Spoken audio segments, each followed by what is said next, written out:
혹시 지난주 구역 예배 모임을 들으셨습니까? 구역 모임 공과 질문 하나 가운데 모임 나눔 질문이 하나 있었습니다. 바로 나에게 하나님은 어떠한 분이십니까? 라는 그 질문이었습니다. 이 질문에 한 분이 아주 재미있는 답을 했습니다. 어떤 답을 했을까요? 알다가도 모를 하나님. 네, 그 이야기를 듣고 모두가 활짝 웃었던 기억이 있습니다. 제가 그 질문에 제 스스로 그 질문에 답을 해보았습니다. 바로 한 채의 망설임도 없이 바로 나에게 있어서 하나님은 위로의 하나님이셨습니다. 여러 어렵고 힘겨운 상황 가운데 하나님은 제게 찾아와 주셨고 또한 그때마다 위로해 주셨기 때문입니다. 그때마다 하나님의 위로는 제게 큰 힘이 되었고 또한 격려가 되었습니다. 오늘 본문을 통해서 하나님의 위로를 경험하고 있는 바로 바울을 만나보려고 합니다. 우리가 잘 알고 있듯 바울은 3번에 걸친 전도 여행을 떠났습니다. 그중 이 2번째 전도 여행을 떠났을 때 바로 사도 바울은 고린도를 가게 됩니다. 그리고 그 고린도에서 목회를 하며 고린도 교회를 일굽니다. 그리고 무려 1년 6개월 동안 그곳에서 복음의 씨앗을 뿌리고 또한 목회를 시작했습니다. 때가 되어 떠나게 되었고 이후 또 3번째 전도 여행을 떠났습니다. 예배소에서 사역하고 있을 그때 바로 고린도 교회 소식이 들려옵니다. 그런데 안타깝게도 좋은 소식이 아니라 바로 불편한 소식입니다. 고린도 교회가 여러 가지 문제로 시끄럽다는 소식입니다. 이에 바울은 고린도 교회에서 야기되고 있는 여러 문제들에 대해서 책망하고 또한 그들이 묻는 신앙의 질문에 있어서 그 답변들을 기록하며 편지글을 적게 됩니다. 하지만 안타깝게도 그 편지를 받아본 고린도 교회 성도들은 바로 그 상황 가운데서 유대 거짓 교사들에게 이미 미혹이 된 상태였기 때문에 그 상황 가운데 바울의 권면을 듣지 않습니다. 심지어 바울이 사도가 맞느냐며 오히려 공격하고 오해하는 상황에 이르게 됩니다. 고린도 교회 상황이 처음에 복음의 씨앗이 뿌려졌던 그 때와는 아주 정반대 상황으로 되어지고 있습니다.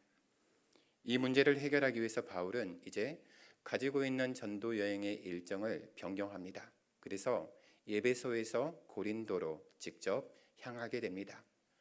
하지만 웬일인지 직접 사도 바울이 이 고린도까지 찾아갔음에도 불구하고 고린도 교회 성도들은 이 바울을 배척합니다. 맞이하지 않는 그런 상황 가운데 사도 바울이 할 수 있는 건 그 자리를 떠나는 것밖에 없습니다.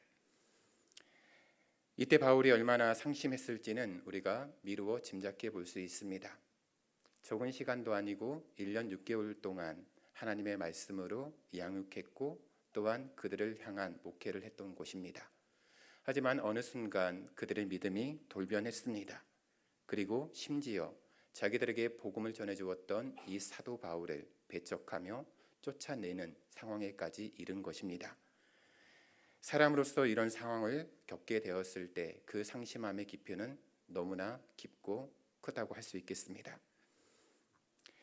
이후 바울은 다시금 고린도 교회 성도들을 아끼며 사랑하는 마음으로 회개를 재촉하는 편지를 쓰게 됩니다. 바로 그 편지를 일컬어서 눈물의 편지라고 이야기합니다. 디도라는 제자를 통해서 그 눈물의 편지를 이제 고린도 교회 성도들에게 보내어지게 됩니다. 놀랍고 감사하게도 디도를 통해서 아주 기쁜 소식, 행복한 소식이 전해졌습니다. 이전에는 자기가 갔음에도 불구하고 쫓아냈던, 배척했던 고린도 교회 성도들이 이제 그 눈물의 편지를 받아 읽고 난 이후에 변화되었다는 것입니다. 그 변화의 중심에는 바로 회개가 있었습니다. 자신들이 저지른 그 하나하나의 그런 잘못들을 시인하고 인정하면서 하나님 앞에 그 잘못을 회개함으로 나았다는 소식입니다. 이에 바울이 고린도 교회 성도들을 격려하면서 다시 보낸 편지가 바로 오늘 본문인 고린도 후서의 말씀입니다. 오늘 본문 가운데 드러나는 당시 바울의 상황은 매우 견디기 힘든 그런 환난을 보냈다는 것입니다. 바울이 아시아에서 당한 환난이 무엇인지는 성경에서 구체적으로 정확하게 말하고 있지는 않습니다. 하지만 우리가 오늘 말씀을 통해서 묵상해 보면 죽음을 각오해야 할 만큼 심각한 상황임이 분명합니다.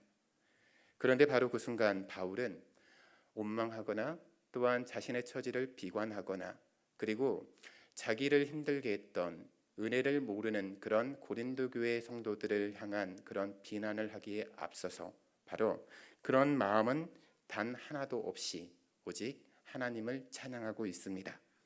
3절과 4절을 한번 같이 읽어보겠습니다. 찬송하리로다. 그는 우리 주 예수 그리스도의 하나님이시요 자비의 아버지시요 모든 위로의 하나님이시며 우리의 모든 환난 중에서 우리를 위로하사 우리로 하여금 하나님께 받는 위로로서 모든 환난 중에 있는 자들을 능히 위로하게 하시는 이시로다. 아멘. 하나님을 믿는 성도라고 해서 고난이 없지 않습니다. 오늘 본문의 소리가 확인할 수 있는 것처럼 믿음의 사람 사도 바울과 또한 함께 동역했던 그 동역자들에게도 그 고난은 여지없이 찾아왔습니다. 예외가 아니었다는 것입니다. 오히려 사도 바울과 또한 사도 바울의 동역자들은 그들이 당한 고난과 그 고난을 극복하는 것이 오늘 말씀처럼 모든 환난 중에 있는 성도를 위로하는 일에 꼭 필요했다는 것을 고백하고 있습니다. 자기의 처지를 비관하거나 또 남 탓을 하는 것이 아니라 그 고난으로 말미암아서 바로 환난 중에 있는 많은 성도들을 위로할 수 있었다라고 그 고난을 해석하고 있는 것입니다. 근심과 어려움 가운데 있는 이들을 위로하는 것 참 좋은 일이고 격려할 만한 일입니다. 하지만 우리가 그렇다고 해서 무턱대고 우리가 위로해서는 안 됩니다. 고난 가운데 있는 이들을 위로하려면 반드시 위로하는 그 사람이 그 고난, 그와 비슷한 반드시 그러한 아픔이 있어야 합니다. 자기가 겪은 만큼 상대방의 마음도 공감할 수 있는 것이고 또한 자기가 겪은 그 사실을 근거로 해서 경험한 그 은혜를 근거로 해서 위로할 수 있기 때문입니다. 또한 그 고통 가운데 바로 극복하도록 역사하신 하나님, 무엇보다도 그 상황 가운데 위로하신 하나님을 경험하셔야만 바로 그 사람이 다른 사람을 위로할 수 있습니다. 오늘 4절의 말씀을 보게 되면 위로를 할 수 있게 하시는 그 주체가 나옵니다. 보시게 되면 하나님께 받는 위로로서 바로 모든 환난 중에 있는 자들을 능히 위로하게 하시는 이시로다. 바로 하나님께서 우리에게 위로를 하셨을 때 그 위로를 받는 그 위로로 다른 사람을 또한 능히 위로할 수 있다는 말씀입니다. 바로 그 하나님의 위로를 가지고 다른 사람을 위로할 때 바로 살아나는 은혜를 우리는 직접 경험하게 됩니다. 그렇다고 우리가 다른 사람을 위로하기 위해서 그 사람이 겪는 내가 받지 않아도 될 고난을 받아야 된다는 것은 아닙니다. 사도 바울은 5절에서 그리스도의 고난이 우리에게 넘친 것 같이 우리가 받는 위로도 그리스도로 말미암아 넘치는도다라고 말씀합니다. 그리스도의 고난이 넘치면 그와 더불어 위로도 넘친다. 고난이 심하면 고통이 심해야 정상이거든요. 그런데 위로가 넘친다라고 성경은 오히려 그 정반대의 이해하기 힘든 이야기를 하고 있습니다. 하지만 바로 이것이 바로 신앙, 우리가 가지고 있는 믿음의 신비이고 바로 우리를 향한 하나님의 약속입니다. 8절과 9절을 함께 읽겠습니다. 형제들아, 우리가 아시아에서 당한 환난을 너희가 모르기를 원하지 아니하노니 힘에 겹도록 심한 고난을 당하여 살 소망까지 끊어지고 우리는 우리 자신이 사형 선고를 받은 줄 알았으니 이는 우리로 자기를 의지하지 말고 오직 죽은 자를 다시 살리시는 하나님만 의지하게 하심이라. 여기에서 우리는 고난을 대하는 바로 바울의 생각과 태도를 볼 수 있습니다. 이와 더불어서 하나님이 우리에게 고난을 허락하시는 그 진정한 목적이 무엇인지도 알 수 있습니다. 보통 성도들은 형통하거나 또 혹은 자기의 능력이 뛰어나다고 생각되어질 때 하나님보다 자기를 의지하기 쉽습니다. 그렇게 볼 때 바로 사도 바울은 누구보다도 자기 자신을 의지할 만한 분명한 소지가 있었습니다. 하나님은 그러한 바울에게 자기 힘으로는 어쩔 수 없는 극한 고난을 허락하셨습니다. 그리고 바울로 하여금 자기를 의지하려는 마음을 버리게 하셨고 오직 하나님만 의지하게 하셨습니다. 바로 사도 바울은 그 하나님이 자기에게 주신 그 고난의 분명한 목적을 알았습니다. 그래서 그 고난받는 그 한 중심에서도 하나님을 찬양할 수 있었고 또한 그 받는 위로를 통하여서 모든 환난당한 이들을 위로할 수 있는 자리에 설 수 있게 되었습니다. 사랑하는 성도 여러분, 극한 상황에서 하나님을 의지하는 것을 배울 수 있다는 것, 그것은 참으로 값진 것입니다.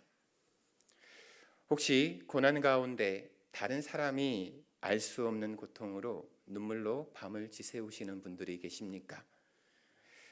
그 자리에서 함께 하시는 하나님을 바라보실 수 있는 믿음의 눈이 띄어지시길 소망합니다. 바로 그 시간 사람이 주는 위로도 있지만 사람이 줄 수 없는 위로, 바로 위로하시는 하나님을 경험할 수 있기를 바랍니다. 10절 말씀처럼 우리가 믿는 하나님은 우리를 큰 사망에서 건지셨고 또 건지실 것이며 이후에도 건지시는 살아계신 하나님이십니다.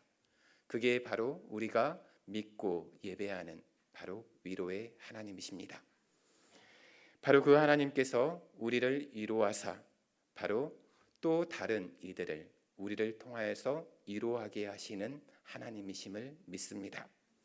하나님의 위로가 바로 오늘 이 예배하는 이 자리, 기도하는 자리에서 바로 우리 이 시간 우리 각자에게 그 하나님의 위로가 임하길 기도합니다. 또한 그 위로가 가득한 가운데 우리가 또한 위로자로 설 수 있기를 주님의 이름으로 축원합니다. 기도하겠습니다.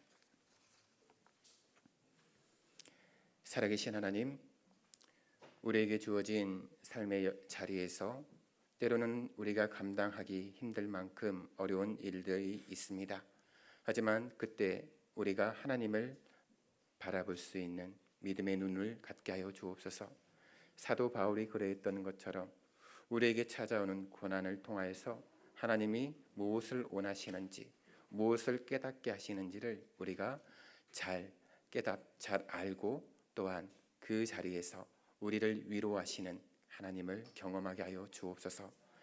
하나님의 위로를 경험한 그 믿음의 사람이 많은 환난당한 믿음의 형제 자매들을 위로하며 살리는 그런 축복의 은광 공동체가 되게 하여 주옵소서.